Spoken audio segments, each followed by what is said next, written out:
vous parler de ce qu'on fait chez Sonio, il faut savoir qu'il y a un enfant sur 33 qui naît avec une malformation congénitale, donc à l'heure actuelle, partout dans le monde. 50% des malformations ne sont encore pas détectées pendant la grossesse, et pourtant la technologie qui permet de regarder si le développement se fait bien, c'est l'échographie, et elle a fait un énorme bond technologique ces dernières années. Et la plupart il y a 2 fois plus en fait, ce chiffre est encore 2 fois plus important dans les pays en voie de développement. Alors, qu'est-ce que ça provoque? Ça peut faire effectivement des problèmes de mort fétale et maternelle, un impact sur la qualité de vie, des fois des absences de traitement possibles et des impacts émotionnels et des traumatismes dans des familles. Donc c'est pour ça que chez Sonio, c'est notre priorité. Donc notre mission, et c'est pas du bullshit, c'est d'améliorer l'accès et la qualité des soins pour les femmes et les enfants grâce à l'intelligence artificielle et collective. Et ces 2 mots sont importants. C'est-à-dire qu'il y a de l'IA, oui, on utilise l'IA, mais l'IA sans garde-fou, sans réflexion, n'a aucun intérêt. Et on utilise aussi l'intelligence collective, et notamment, en particulier dans mon travail, je vous le montrerai. Donc, alors, l'histoire, la genèse de Sonio. Donc, en fait, c'est la thèse de mon chef, Rémi Besson, qui est cofondateur. Et donc, il a fait sa thèse en 2019 entre Polytechnique, pour la partie IA et mathématiques, et modèles mathématiques, et Necker, l'hôpital des enfants malades, pour la partie expertise médicale prénatale. Et suite à sa thèse, il a fait un premier outil de dépistage échographique prénatal des anomalies fétales basées sur l'apprentissage statistique. Donc, je vous présenterai la version N++, là, puisque maintenant l'outil a bien évolué. Ils ont créé la société, la start-up, en 2020. Donc là, c'est l'autopromotion de Rémi que je vais faire, puisqu'il a été nommé, enfin, il a été innovateur, enfin, il a été nommé par le MIT innovateur de moins de 35 ans. Il a reçu un prix en 2023. Notre solution, donc, qui était avant, c'était un dispositif médical, mais on l'a déclassé en 2024 pour des raisons un peu pratique, c'est qu'en fait, pour la réglementation pour avoir un dispositif médical est extrêmement lourd, et la moindre modification du système et de l'application, c'est des process qui sont extrêmement lourds et coûteux, et que là, quand je suis arrivée, on voulait faire plein de modifications, notamment amener la génomique dans notre solution. Et donc, on a préféré, financièrement, on a préféré déclasser l'outil pour pouvoir le rendre update régulièrement. Mais notre outil, il n'est plus dispositif médical, mais il a reçu des prix comme dispositif médical, donc 2 prix, le prix galiléen français et international en 2024. Et en 2024, on a aussi été racheté par Samsung. Mais on garde une indépendance, intellectuelle et scientifique. Non, c'est très important en fait. Ouais. Donc pour vous montrer un petit peu où on est dans plusieurs endroits du monde, pas qu'en France. On est notamment pas mal aux États-Unis, un petit peu en Inde, au Brésil et un peu en Europe. On commence à bien se développer aussi en Europe. Les États-Unis, c'est le marché où on commence à se développer le mieux. Donc sinon, qu'est-ce que je peux dire? Bon, ça c'est un peu des diapocom.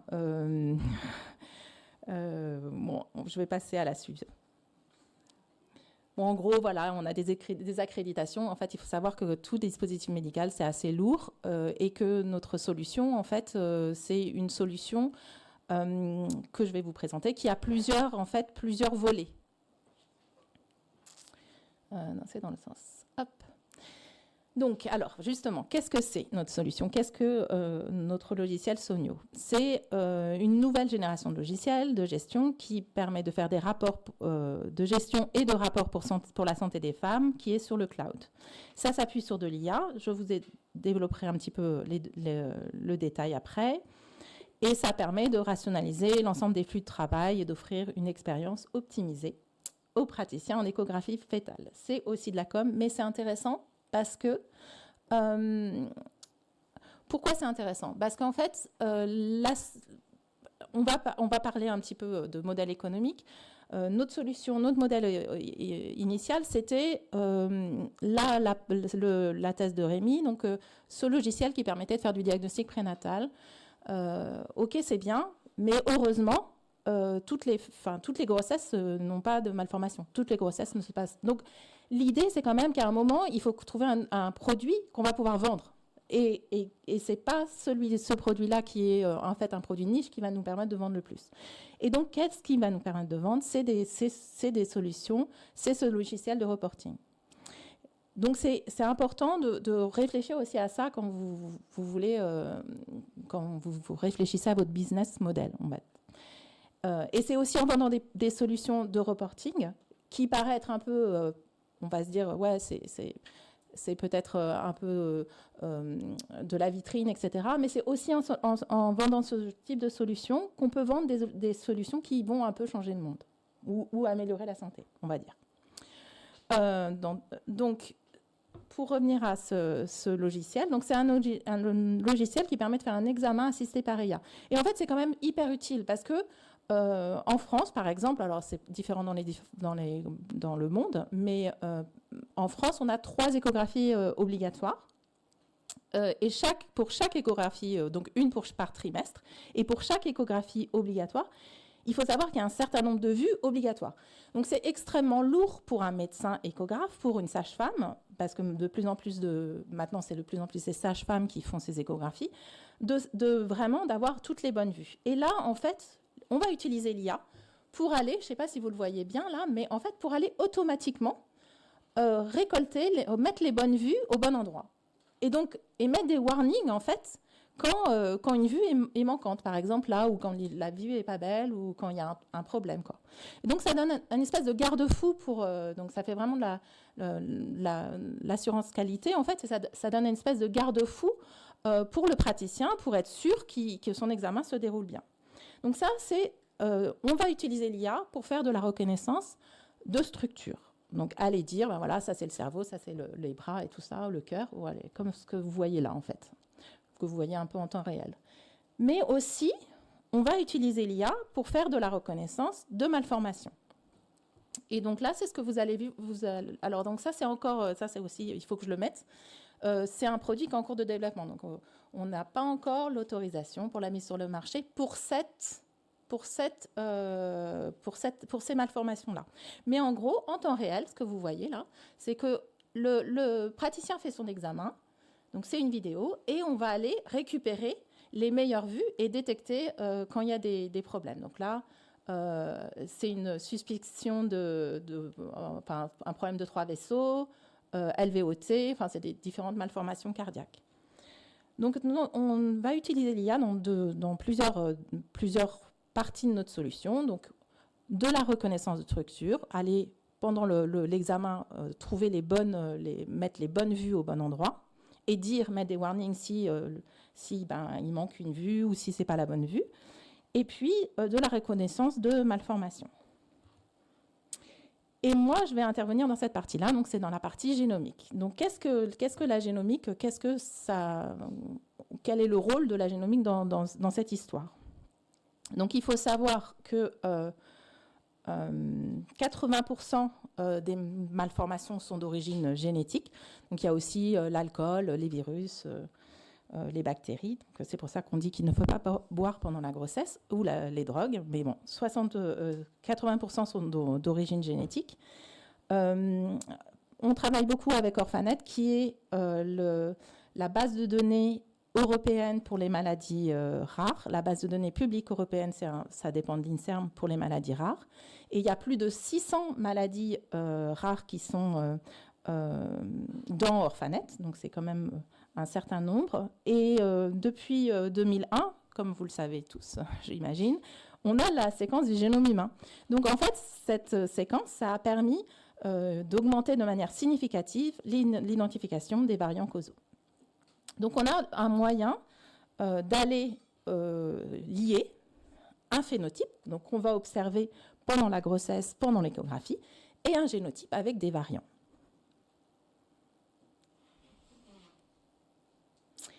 Alors là, c'était juste un petit peu pour vous fixer les idées sur qu'est-ce que le diagnostic génétique prénatal. Donc en fait, il y a deux types de diagnostics. Soit on va regarder les chromosomes, soit on va regarder la séquence d'ADN et les gènes.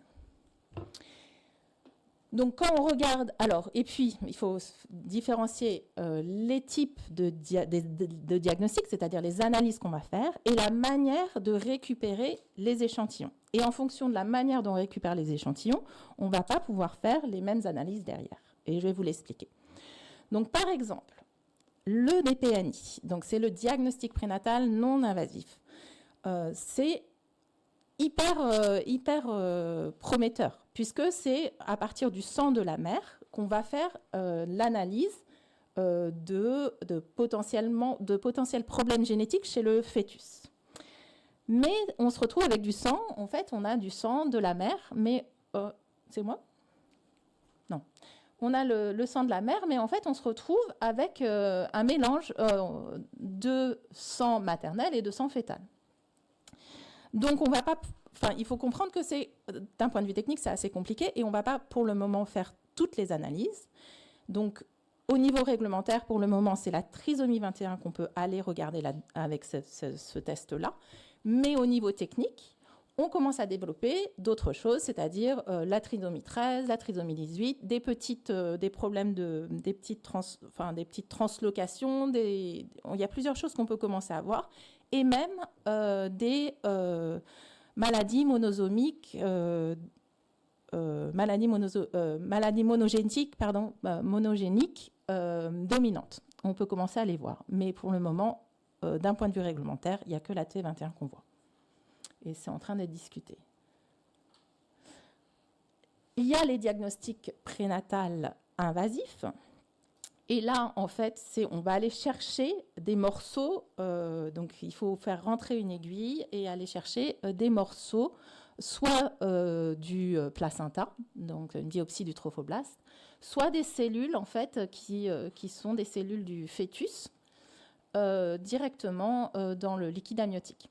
Sachant que quand on va regarder les cellules du placenta, donc on peut le faire plus tôt, mais des fois on a des problèmes de mosaïque. Donc ça veut dire que potentiellement on n'a pas forcément exactement les mêmes cellules et les mêmes noyaux, surtout le même ADN que l'ADN du fœtus. Donc en fonction de la technique qu'on va utiliser, on ne va pas pouvoir faire les mêmes choses. Et donc là, à partir de ces techniques-là, et on peut regarder quand même beaucoup de choses, et en particulier de ces techniques-là, on peut aller voir, on peut aller même faire le séquençage du génome total, mais ce n'est pas ce qu'on fait pour l'instant à l'heure actuelle. Donc je vais vous dire ce qu'on fait à l'heure actuelle. À l'heure actuelle, en diagnostic fœtal, on fait donc le DPNI, donc qui est non invasif, mais quand on passe sur l'invasif, on va aller regarder le karyotype, c'est-à-dire qu'on regarde si le nombre de chromosomes est normal, si on a bien 2 paires de chromosomes pour tous les chromosomes. Et là, en l'occurrence, évidemment, je vous ai montré un exemple. Vous voyez tout ce qui a 3 chromosomes AT1 et 2 chromosomes X et un chromosome Y. Donc, double peine, c'est une trisomie 21 et un syndrome de Klinefelter, je crois. Ensuite, il y a un autre type d'analyse qu'on peut faire, c'est l'analyse chromosomique sur puce à ADN, qu'on appelle ACPA. Donc là, en fait, pour vous montrer, ça veut dire que c'est une puce comme ça, c'est ces mêmes puces qu'on utilise quand on fait justement des GWAS, des choses comme ça. C'est souvent, d'ailleurs, c'est Illumina, c'est un des gros providers de puces comme ça. Et donc là, on va aller regarder s'il y a des choses en moins ou en plus. Donc là, on voit bien, en fait, vous regardez bien la ligne de base, là, on voit bien qu'il y a plus de matériel génétique pour ce bras-là du chromosome, je ne sais pas lequel c'est, on ne voit pas bien, là. Et donc, voilà, ça doit être lui. On le retrouve, c'est le chromosome 9, et on voit bien qu'il y a un petit bout en plus. On peut voir des choses en plus et des choses en moins, mais on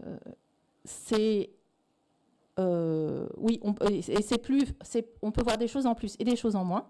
Et c'est plus fiable, on peut voir des choses plus petites qu'on aurait pu voir, comme vous pouvez le voir là, sur le karyotype. Et en plus, c'est beaucoup plus rapide. Donc ça, c'est la suite, mais c'est plus cher parce que c'est des puces. Et la dernière technique qu'on fait, c'est l'analyse d'exomes. Et donc là, il faut comprendre en fait que l'analyse d'exomes, on va aller regarder que les gènes, enfin que les exons des gènes, pardon. Donc les 22 000 gènes, c'est 1,5% du génome qui correspond à 45 mégabases. On fait du 10x de couverture, c'est-à-dire la profondeur qu'on va regarder. C'est-à-dire on fait plein de séquences, donc du 10x, pardon, du 100x, pardon, et ça correspond à peu près à 8 gigabases. Donc là, il faut comprendre que pour aller chercher que les exons des gènes, on va introduire une étape supplémentaire, c'est qu'on va aller faire de la capture de séquences. Ça a l'air simple comme ça, mais en fait, ça rajoute une étape dans le protocole par rapport à du séquençage whole genome. Donc en whole genome, on aura plus de matériel, mais d'un point de vue technique, ce sera beaucoup plus simple. Et donc là, je vais vous montrer ce que nous, on fait avec notre outil. Donc ça, c'est l'outil, la nouvelle version de l'outil qui avait été développé par Rémi. Et ce que j'ai moi amené avec la partie génétique. Donc dans notre outil, c'est un outil de bioinformatique qui est pour, je vous montrerai après comment ça marche, pour les experts en diagnostic prénatal. Donc on a 470 syndromes prénataux, on a 4600 anomalies, 1100 signes échographiques et 900 gènes. Donc comment ça marche? Là ça marche? Oui, c'est bon. Donc vous pouvez le voir. Donc en fait, au cours de l'analyse, le praticien il va avoir une première malformation qu'il va pouvoir indiquer. Et cette première information va lui dire, vous avez vu ça? Non, j'ai l'impression que ça ne marche pas très bien. Si? Ouais, en fait, ça s'arrête. Bon, c'est pas grave. Vous avez vu ça? Ou alors je clique là directement peut-être sur la démo. Ouais. Ah non, ça c'est celle d'après. Et si je clique là? Bon, c'est pas très grave, hein. Je vais vous expliquer en gros ce que ça va faire. Donc en fait, il va marquer, il va dire, voilà, je vois une première malformation et l'indiquer, et le logiciel va lui dire, c'est une sorte d'arbre de décision en fait. Le logiciel va lui dire, vous avez vu ça au niveau de cette partie du fœtus. Donc, ce n'est pas l'exemple là, mais par exemple une fente labiale. Allez regarder les bras ou les pieds, etc. Ou allez regarder le cerveau, etc. Et est-ce que vous voyez cette malformation? Et au fur et à mesure du déroulé de malformation, du déroulé de l'examen et des réponses du praticien, il va l'orienter vers le diagnostic le plus probable. Donc, c'est un peu dommage, c'est que vous ne voyez pas le résultat, là, mais on va passer là-dessus. Et en fait, donc c'était exactement ce tableau final qu'on obtient, enfin, cet écran final qu'on obtient à la fin, puisque c'était avec ces 4 malformations-là, et qu'on obtient le syndrome de Stickler. Le syndrome de Stickler, après, bon, là, on ne voit pas non plus, mais en gros, ce qu'on a rajouté comme information, c'est comment c'est diagnostiqué. On va le diagnostiquer. Donc là, c'est un séquençage d'exomes. Et ça va, si on clique dessus, on va aller à quels sont les gènes impliqués dans ce syndrome. Donc il y en a des fois 1, mais des fois, on se retrouve avec une quinzaine, 18 gènes, par exemple, pour certains syndromes en fait, assez complexes, et des fois polymorphes. Donc ça, en fait, c'est ramener de l'information génomique ou génétique. Et ça, on est en collaboration avec Orphanet, dont je vous ai parlé tout à l'heure, pour pouvoir faire une solution qui se met à jour régulièrement, puisqu'Orphanet fait des mises à jour tous les 2 fois par an. Et c'est important, ces mises à jour, parce qu'en fait, il faut voir que derrière, il y a des équipes de recherche qui sont derrière, qui trouvent des nouveaux variants, qui trouvent des nouveaux gènes impliqués dans des maladies, etc. Et que c'est cette information-là qu'il faut apporter aux praticiens. Donc là, je peux peut-être vous le présenter. En même temps, ça vous présentera un peu ce que j'avais fait avant. L'idée, c'est on part de la même solution. Donc ça, c'est de la R&D. Hein. C'est ce que j'ai développé. Donc on part c'est ce que j'ai codé en Python. On part de la même solution. On va aller mettre les signes cliniques. Ça va nous donner les gènes possibles et les syndromes possibles. Et là, on va aller uploader notre exome fœtal. Et on va vraiment faire le lien entre un génotype, donc des listes de variants, et un phénotype de ce qu'on a vu. Et ça va aller nous classer, nous prioriser le variant le plus probable, en fait, avec des informations particulières. Et puis, on va aller même jusqu'à dire aux praticiens, vous avez vu ça et ça comme signe clinique, mais est-ce que vous n'avez pas vu ce signe-là? Et puis ce signe, la dent molaire qui est assez caractéristique de ce syndrome, vous ne l'avez pas vu, mais est-ce que vous savez le voir aussi? Parce que des fois, c'est des choses qui sont des images d'experts, en fait. Et certains médecins ne savent pas les voir. Donc on leur montre l'image en leur disant, si vous ne savez pas le voir, voilà à quoi ça doit ressembler. Donc vraiment pour que cette information qui est entre les mains de certains experts, elle soit un peu plus répandue à tous les praticiens. Non, je ne peux plus passer. Je vais passer là.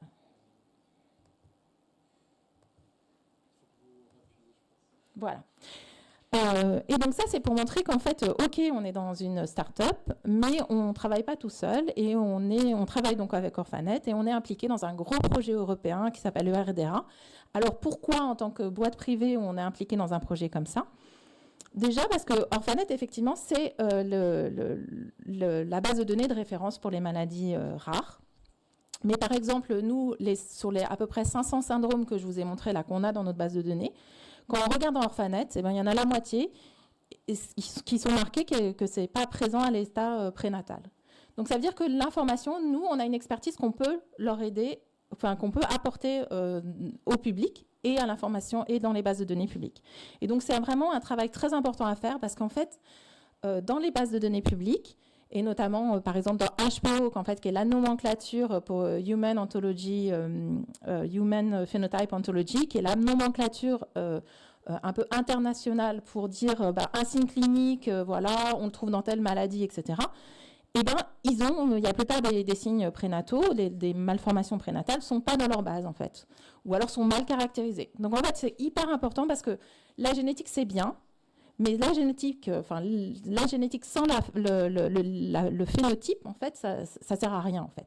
Et c'est exactement ce qu'ils font les gens quand ils font des GWAS, c'est-à-dire qu'ils associent, c'est des associations, c'est-à-dire qu'on associe un trait, un phénotype, à un marqueur, à des gènes, en fait. Et c'est vraiment ça, c'est une notion particulièrement importante. Et donc, on a de plus en plus d'informations de séquençage, de variants, etc. Mais si on n'a pas cette information qui est liée à un phénotype, cette information n'a aucune valeur, ou beaucoup moins de valeur, on va dire. Donc voilà, c'était pour dire que non, il y a vraiment un lien privé-public qui est toujours important à faire. Et alors donc là, c'était pour finir sur une petite note positive sur le fait que des fois il y a des OGM aussi chez l'homme. Ça, c'était l'histoire d'Alia, qui, pour montrer l'avenir de la médecine personnalisée prénatale, parce que je trouve cette histoire très jolie. C'est une première mondiale à l'hôpital d'Ottawa, donc c'est un traitement in utero d'une maladie génétique rare. Et donc, en fait, les parents, ils avaient perdu un premier bébé, et qu'ils avaient donc ils avaient fait l'exome, ils avaient trouvé quel était le variant incriminé et la maladie. Donc c'était la maladie de Pompe. Et l'enfant était homozygote pour le bébé, le fœtus était homozygote pour un variant pathogène du gène GAA qui code pour l'alpha-glucosidase.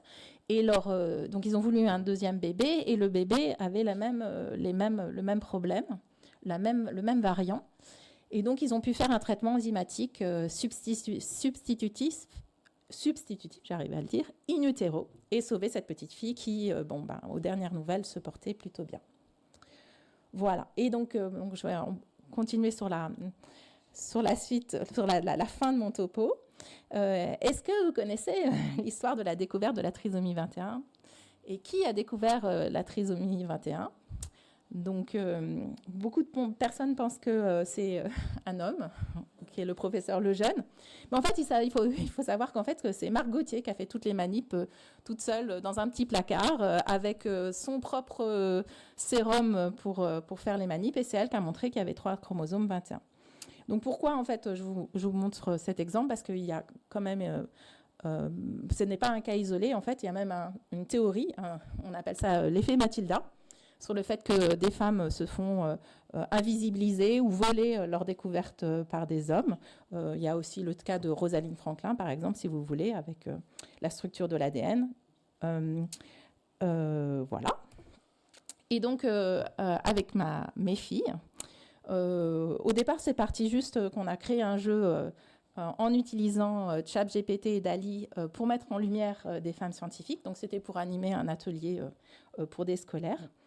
Et comme ChatGPT venait de sortir, on trouvait ça très rigolo de l'utiliser pour tester. Est-ce que ça faisait qu'est-ce que ça donnait comme texte ? Est-ce que ça faisait des images intéressantes, etc. Bon, maintenant, on en est à des versions extrêmement puissantes et les images sont carrément trop bien. Et donc, voilà, c'était juste pour vous dire qu'on avait fait cette sauce, que vous pouvez nous suivre sur les réseaux. Et voilà. Et je vous remercie pour votre attention.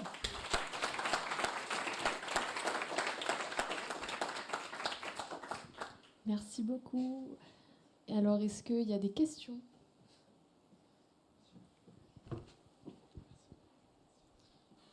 Déjà, merci beaucoup pour votre présentation. Et je me posais une petite question sur l'accueil en clinique de votre dispositif. Vous avez travaillé il a été conçu avec l'hôpital Necker, si j'ai tout compris. Et du coup, j'imagine qu'il est ou il a été utilisé là-bas.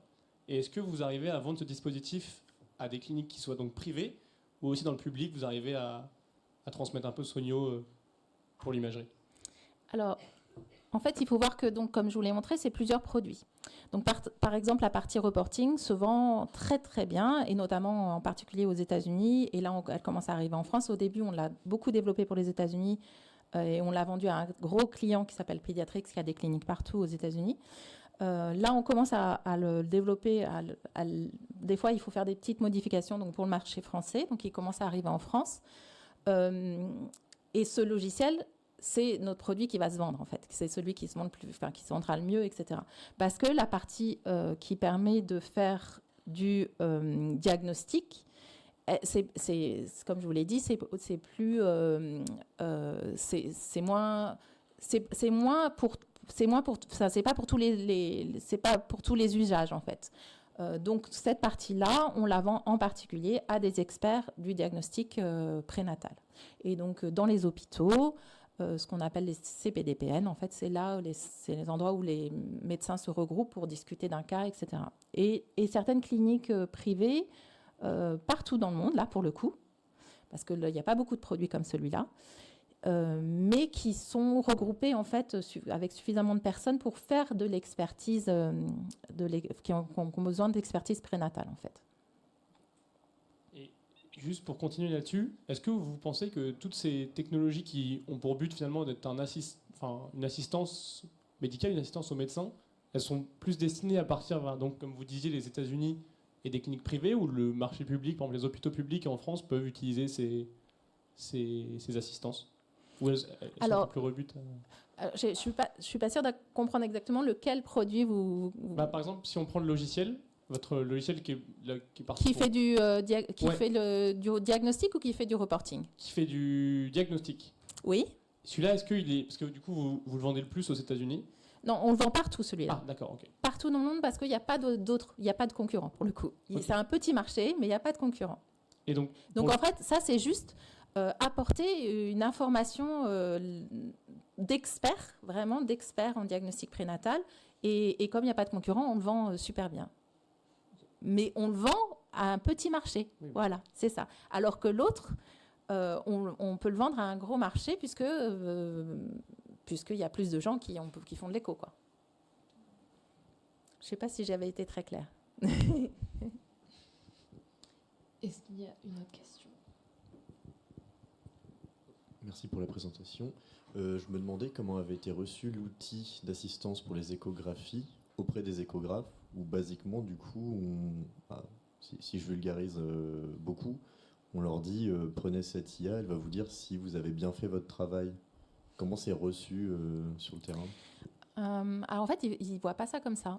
Ça veut dire qu'en fait, ça leur fait Enfin, après, il y a toujours des détracteurs, hein, comme partout pour l'IA, mais c'est un boulot assez stressant, en fait. Il faut se rendre compte que c'est un boulot assez stressant d'être sûr de ne rien louper, de prendre les bonnes vues, etc. Et donc, ça les aide au quotidien, en fait. Et on a développé notre solution pour les aider au quotidien. Pour la partie diagnostic, c'est plus que on peut.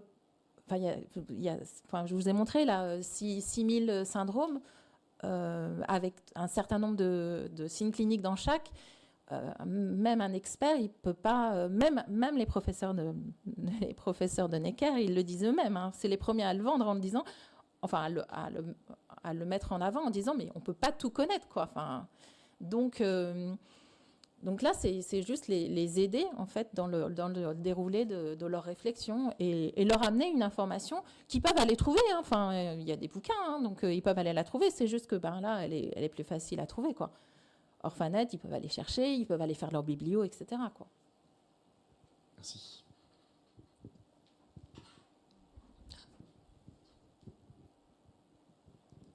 Oui, je me demandais, j'imagine qu'il y a des malformations qui sont plus observées que d'autres. Si cet outil pourrait avoir un peu, ou pourrait présenter des biais vers la diagnostic sur cette malformation et laisser à côté peut-être des malformations moins connues ou un peu plus rares. Alors, je dirais pas ça comme ça. Je dirais plus que pour l'instant, par exemple, dans notre appli, on n'a que 500 syndromes. Et qu'en fait, comme c'est des maladies rares, donc plus le nombre de cas augmente, plus on commence à connaître, à avoir des informations, etc. Donc potentiellement, oui, donc nous, on a pour l'instant, on n'en a que 500. Donc il faudrait qu'on en rajoute encore à peu près la même chose par rapport aux dernières découvertes, etc., qui sont plus rares, en fait. On a les plus probables, mais effectivement, il y a des choses plus rares.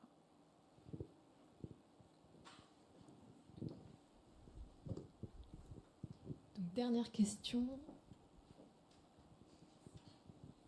Oui, pour entraîner votre modèle, j'imagine que vous avez eu accès à une base de données d'échographie, mais est-ce qu'il n'y a pas... ces données-là ne sont pas protégées pour les patientes? Alors oui, on a des images échographiques. Toutes les données, c'est très très lourd ça. Hein, c'est des process très lourds, etc. Et toutes nos données sont complètement anonymisées. Ensuite, il faut voir que c'est plus facile. Là, c'est toujours les mêmes problèmes. L'Europe est très protectrice. Et donc, c'est plus facile d'avoir des images aux États-Unis, par exemple, qu'en France. Et d'ailleurs, c'est des choses que soulèvent certains médecins, quoi. C'est-à-dire que, est-ce qu'à force d'avoir plus... Nous, on a eu quand même pas mal d'images de l'APA des hôpitaux, quoi. Voilà, je vais le dire. Mais est-ce que, donc, de France, mais est-ce que c'est pas un problème à force d'avoir beaucoup plus d'images américaines que d'images européennes? Est-ce qu'on va pas voir des AI qui vont à force être mieux développées pour d'autres populations?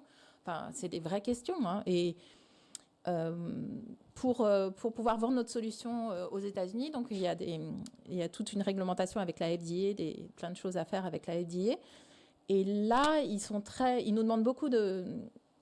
pour ça, c'est lourd, mais c'est vraiment bien. C'est-à-dire qu'ils nous demandent d'aller regarder dans des poids différents. Ça veut dire parce qu'on sait que des fois, il y a des choses plus difficiles à voir chez une femme un peu en surpoids, par exemple. Donc, il faut vraiment faire attention à avoir des ranges de personnes différentes. dans des populations différentes, ce qu'on ne pourrait pas vraiment faire en Europe, puisque ça, c'est pas possible d'aller dire c'est une population d'origine africaine, ou, enfin, ça, on ne peut pas le faire en Europe. Mais c'est quand même assez intéressant, parce que des fois, on sait qu'il y a des pathologies qui sont plus fréquentes dans certaines populations, etc. Enfin, en génétique des POP, on sait bien que c'est comme ça, quoi. Merci beaucoup. On peut vous applaudir une nouvelle fois.